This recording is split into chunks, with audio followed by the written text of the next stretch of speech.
Hello, magandang gabi mga kaibigan. Ito na pag-isipan ko na ituturo ko sa may mga makina sa bahay na hindi alam kung paano i-adjust yung takbo ng makina nila. Kasi may mga kaibigan na tumatawag sa akin na pakiayos ng makina ko't sira ang takbo. Nung pinuntahan ko, hindi naman sira. Hindi lang even yung adjustment ng bobbin case at saka tension.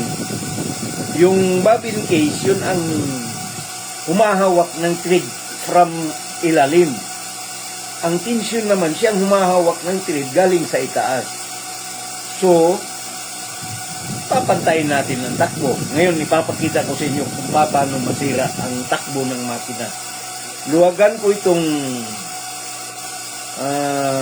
tension. Luwagan ko. Kasi yung thread natin, blue yung itaas, white yung ilalim. So, ipakita ko sa inyo kung paano. Ito, inadjust ko yung tension. Niluwagan ko. Ipakita ko sa inyo, ha. Kasi, pagka ganito na, ang sasabihin ng may mga makina sa bahay, sira yung makina nila. Hindi naman sira yan. Adjustment lang ng takbo niya ang naging sira.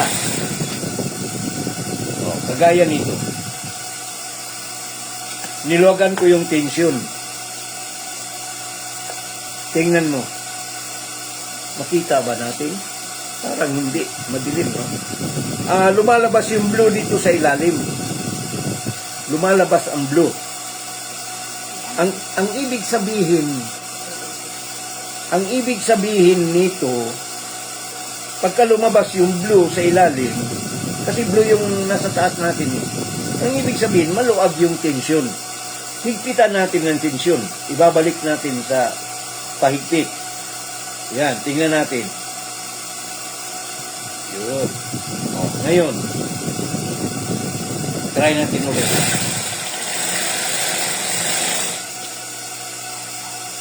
Tingnan mo. Tingnan nyo. Yung thread sa ibabaw na blue, walang nakikitang puti. Ang puti naman sa ilalim, walang nakikitang blue. Ang ibig sabihin noon, talagang pantay yung adjustment natin. Maganda ang takbo ng makina natin. Yun ang dapat tandaan nyo. Tapos, katulad nito ngayon, kasi napag-isipan ko tuturo ko sa may mga bahay-bahay na yung makina nila hindi nagagamit. Ang daming mga misis na bumili ng makina para magamit nila at hindi nila magagamit dahil kailangan nilang mekaniko. Mekaniko na naman. Actually, hindi mekaniko kailangan ito eh. Konting adjustment lang. Konting ikot lang. Ayos na yan. Kaya ituturo ko sa inyo sa susunod, online tutorial din ako sa how to make short pants sa mga bata at gagawa ng pattern. Ituturo ko sa inyo. Hindi ko na ituturo yung quality na ginagawa namin dito sa Tiluring dahil napakahirap nun.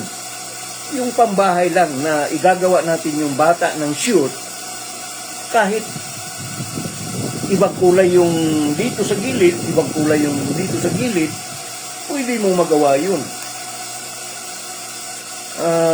Abangan nyo sa susunod kong video, online tutorial of tailoring na ang gagawin ko. Ituturo ko sa inyo yan.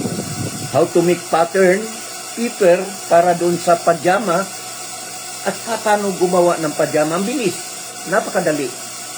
Tuturuan ko kayo. At mag-message lang kayo kung anong pwedeng may tulong ko sa makina, adjustment ng makina nyo, para gumanda yung takbo ng makina.